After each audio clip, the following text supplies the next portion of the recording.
When a company wants to implement a human rights policy, one of the first things they need to do is to get the buy-in at the top. So tone at the top is so important.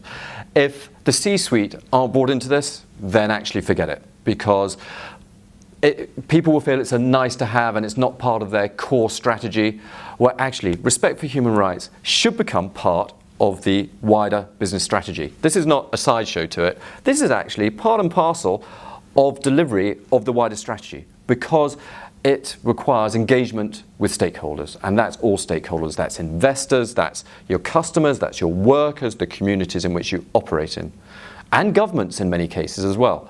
So this is not a sideshow to the strategy. This needs to be embedded part and parcel in the strategy. And so for companies to understand that, there needs to be some form of education of the main board.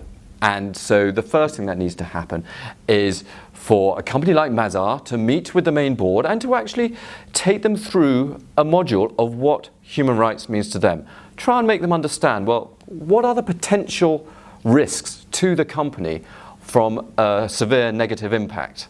What other areas of human rights? They may think, yes, we understand all this, but actually when you run down the list of how the company could potentially abuse human rights, more often than not, there are things in there the company never even thought of and thinks, oh yeah, actually, that is really quite important for me.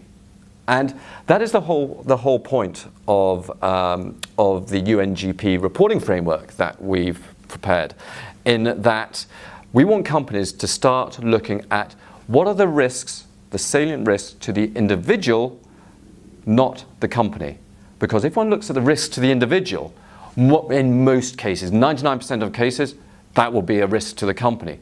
But actually, it just changes the focus, and you might miss out certain risks if you're just looking at risks to the company and not to the individual.